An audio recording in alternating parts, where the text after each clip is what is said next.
In this video, we'll discuss the events that occurred in Arizona. Michelle Anglin was a 22-year-old real estate agent who lived in Phoenix. On February 9, 1996, she was supposed to show the house for sale to someone she considered a potential buyer. On that day, Michelle's family could not get a hold of her and eventually had to turn to the police for help. Michelle Lee Cohen was born on November 27, 1973, in Fountain Valley, California. In the following years, her family would move to Arizona. Raised by her mother and stepfather, Peggy and Larry McCall, Michelle also had two older sisters, Cindy and Christina. When Michelle was about 20 years old, she started dating Hudson Anglin. Their relationship gradually developed, and they made each other happy. When Hudson proposed to Michelle, she agreed without much hesitation. In late 1995, Michelle and Hudson got married in the presence of their families and friends. It was a special day for both of them. They planned a honeymoon and their life together, but unfortunately, 4 months after the wedding, something terrible happened to Michelle. Michelle's mother, Peggy Cohen McCall, was also a realtor. Peggy says Michelle got into the industry because of her. According to the Arizona Association of Realtors, there are no required safety measures for Arizona realtors. However, many builders and agencies provide them with various resources and safety tips. When Michelle was in the office, her husband, sisters, and mother usually kept in touch with her via her work phone. When Michelle showed houses to her clients, she always had a pager with her so that her family could reach her if necessary. But on February 9, 1996, Michelle did not answer the calls and messages of her loved ones, which was not like her usual character. She would typically always inform someone about her plans to show a house to a potential buyer. There are certain risks in the work of a realtor, and they are often higher than those in other industries. Realtors attract predators because they work alone and sometimes show properties in isolated areas. People who have been working in this field for a long time know how dangerous a job this is. Predators lure them to an isolated place, such as an empty home with no neighbors nearby, and they say they want to buy a house. But in fact, they have a completely different goal. When a realtor finds herself alone in an empty house with such a person, it can end badly. Therefore, realtors are advised to never turn their backs on the buyer, stay closer to the front door, and leave immediately if a situation doesn't feel right. That's why Michelle's family was worried when they could not contact her during the day. Michelle's sister, Cindy, was dating a guy who worked for the Phoenix police. Cindy asked him to do a welfare check at Michelle's workplace. He went to her workplace and found her car parked outside. He examined it, but saw nothing suspicious and thought Michelle was working in the office. As it turned out, Michelle had been working alone that day. But when Cindy's boyfriend entered the office, he was surprised that no one was there. The lights were on, and he could hear music playing. However, what he saw next was not a good sign. Michelle's purse and pager were on the table. It was unclear what made her leave her car, purse, and pager in an unlocked office and leave. As a result, that evening, her family contacted the police with an official missing persons report. That day, Michelle had an appointment with a potential buyer whom she planned to show 3 houses. They were very close to her office, which is perhaps why she decided not to use her car. The officers who arrived inspected the office and then went to the houses that Michelle could have been showing. They conducted a preliminary search of each of the 3 model homes. During this first search, found 3 pink buttons in the master closet on the 2nd floor. The officers also observed that 2 candles in the master bathroom had been knocked over, 1 into each sink. Everything else appeared undisturbed. Cindy's boyfriend reached out to Cindy and asked if she knew what clothes Michelle was wearing that day. He wanted to know if the buttons that were found were from Michelle's clothes, but Cindy couldn't recall what Michelle was wearing that day. The officers were certain that the buttons belonged to a woman because of their color. The police then began a more thorough search of all 3 houses, especially the one where the buttons were found. Unfortunately, they found the lifeless, twisted, disrobed body of Michelle Anglin under the master bed. They then examined the closet in this bedroom and found traces of seminal fluid inside. The police found broken ceramic candlesticks and articles of Michelle's clothing under the bed, as well as paint and plaster chips, which were found both under the bed and in the master bath. The autopsy did not reveal any evidence that Michelle was forced into intimacy before her death. The forensic expert concluded that the perpetrator wanted to do this and even undressed Michelle, but she resisted, and as a result, whoever attacked her strangled her, as evidenced by 3 bruises on the left side of her neck and 1 bruise on the right side. Court documents described a fight between the perpetrator and Michelle in the master closet and bath, the location of buttons and seminal fluid in the master closet, damaged candles and candlesticks in the master bath area, and paint and ceramic chips from the master bathroom in both the bathroom and under the master bed provided evidence of the scope of the struggle. Michelle's torn, knotted, and intertwined clothes indicated that the perpetrator forcibly ripped them from her body. She sustained numerous abrasions and bruises to various parts of her body. Injuries to her hands and wrists meant she was struggling and trying to defend herself. "I think of her every single day," Michelle's mother, Peggy Cohen McCall, said. "I am not able to think of the good times. I can only think of the bad times and how scared she had to have been, and I wasn't there to hold her and make her fears go away." After her daughter's death, Peggy Cohen McCall says she was let go from her job because she spoke out about the dangers women face working alone at open houses and in model homes. The first person the police decided to check for involvement in this crime was Michelle's husband, Hudson Anglin. It was an expected step on the part of the police since they always first check the possibility that someone from the family was involved in the crime. Michelle's family did not believe that Hudson could take his wife's life. They married about 4 months before her death, were happy, and loved each other. However, the fact that Hudson and Michelle got married 4 months before her death might not mean anything. There's an example of this on this very channel. I recently published a video that tells the tragic story of Krista Alexander, a woman found dead just 4 months after her wedding. If you're not familiar with this case yet, I'll put a link that you can follow at the end of the video. And so, the investigators talked to Hudson. He was shocked by Michelle's death and gave the impression of a genuinely grief-stricken man. He told them where he had been and what he had been doing that day. According to him, he visited several car dealerships looking for a family car, as he and Michelle wanted to have a child. The police checked his story and found it to be true. Therefore, they excluded Hudson from the list of suspects. He also told investigators that he did not know who could wish to harm Michelle. He assumed that she got attacked by someone she was showing the house to. The police investigated Michelle's mobile phone records and found that on February 9th, between 3:45 and 4:15 p.m., Michelle was on the phone with another sales agent, and she said she had to go because a potential buyer had just arrived at her subdivision. The fellow agent's return calls to Michelle between 4:30 p.m. and 5 p.m. went unanswered. Thus, the detectives now knew the approximate time when Michelle was attacked. But what they still needed to find out was who was she going to show these model homes to. In a phone conversation with her fellow agent, Michelle did not mention the man's name. She also did not write his name in her work notes. Because of this, the police did not have any immediate leads as to who this mysterious potential buyer was.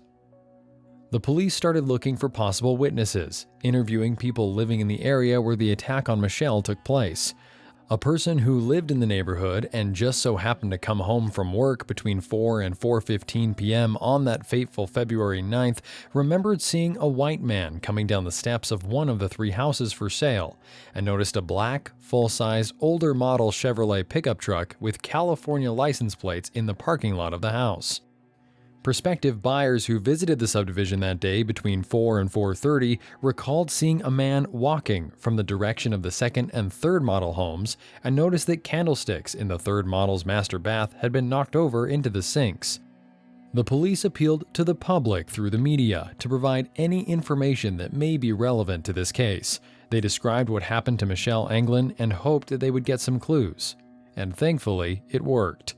Kim Ramos, a young real estate sales associate at a nearby subdivision, contacted the police and said that on February 9th, the same day the police found Michelle's lifeless body at about 2 p.m., she met with a potential buyer who drove an old black Chevrolet pickup truck. It immediately attracted Kim's attention. The house he allegedly wanted to buy was worth $500,000, but the vehicle he drove belied a more modest lifestyle. This seemed strange to her. The client asked her to accompany him to a 2-story house so that she could answer a few questions. Although Kim did accompany him to the house, she testified that she was wary of the client, partly because of how close he walked next to her. He touched her hand several times, seemingly casually.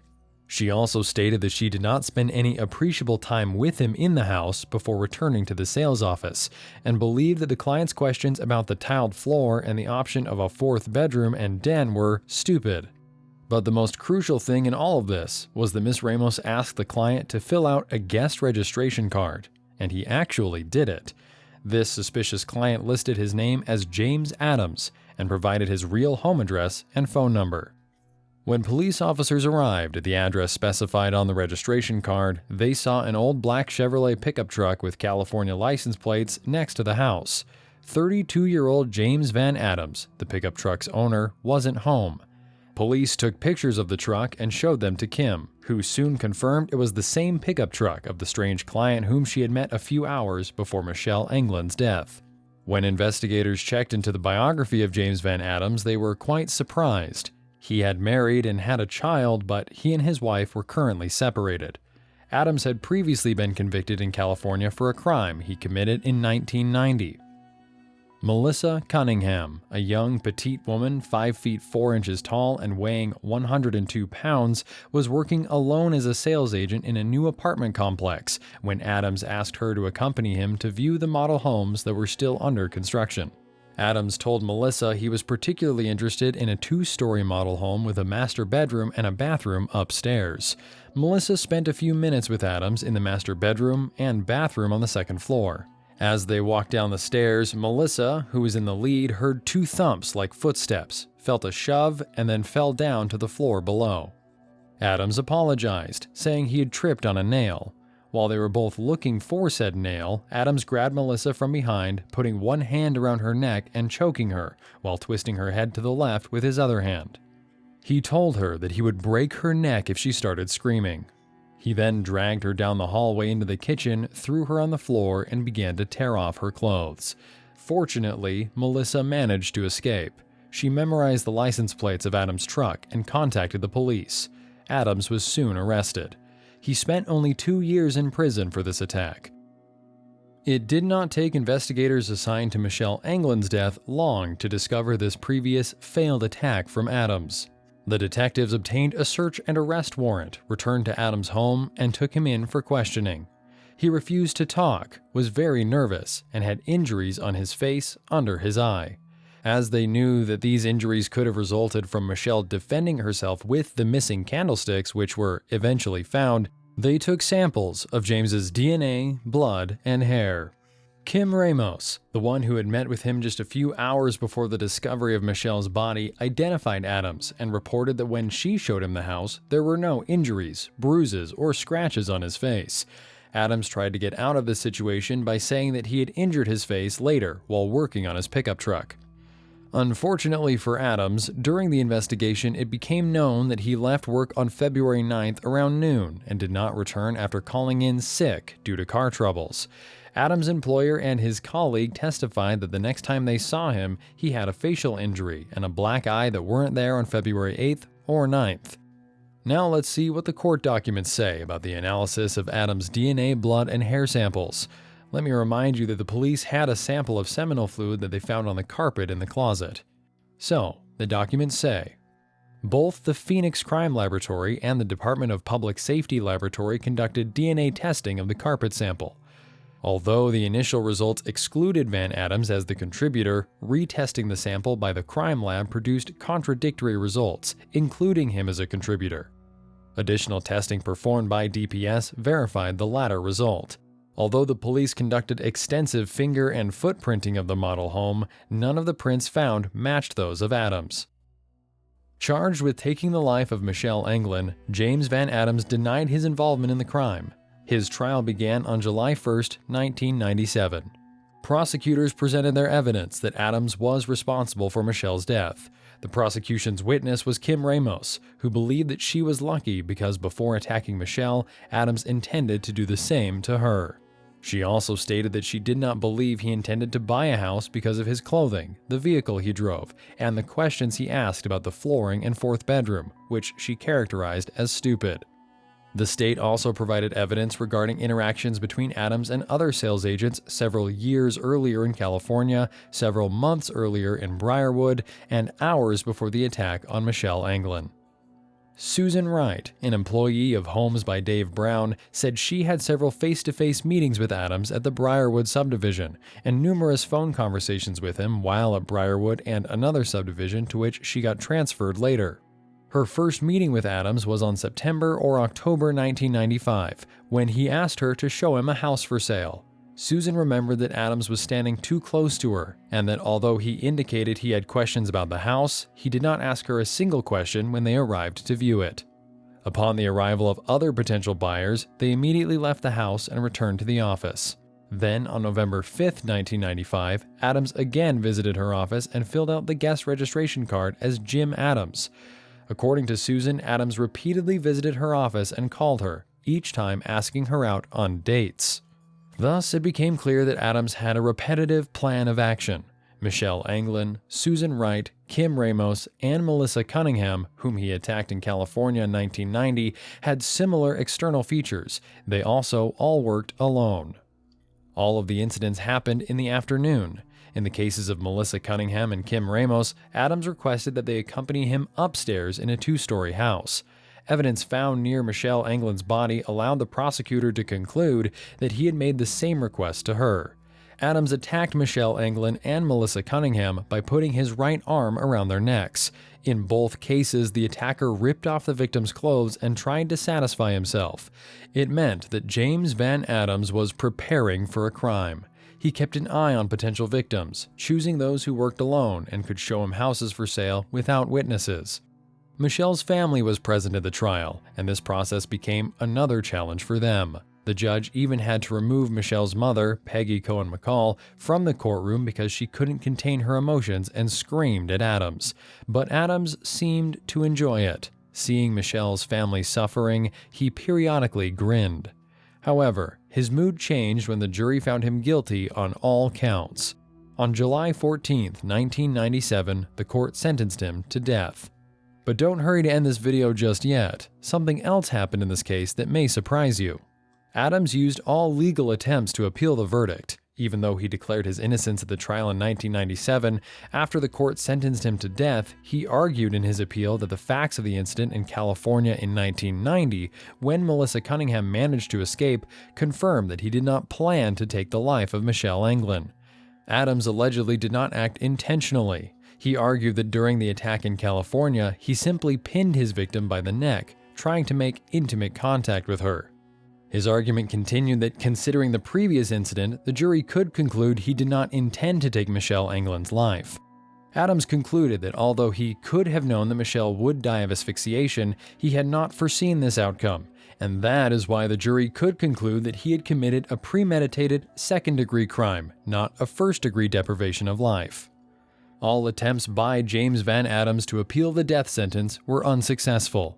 Perhaps that is why he decided to voluntarily leave this world on March 14, 2005. He was found dead in his prison cell, and doctors were not able to resuscitate him. Michelle Anglin died of asphyxia. The cause of Adams' death was also asphyxia. However, in this case, he did it to himself. Michelle's family was delighted when they heard the news. I want everybody to tip their glass to Michelle tonight in honor of her. I am ecstatic. This is a good day, said Michelle's mother, Peggy.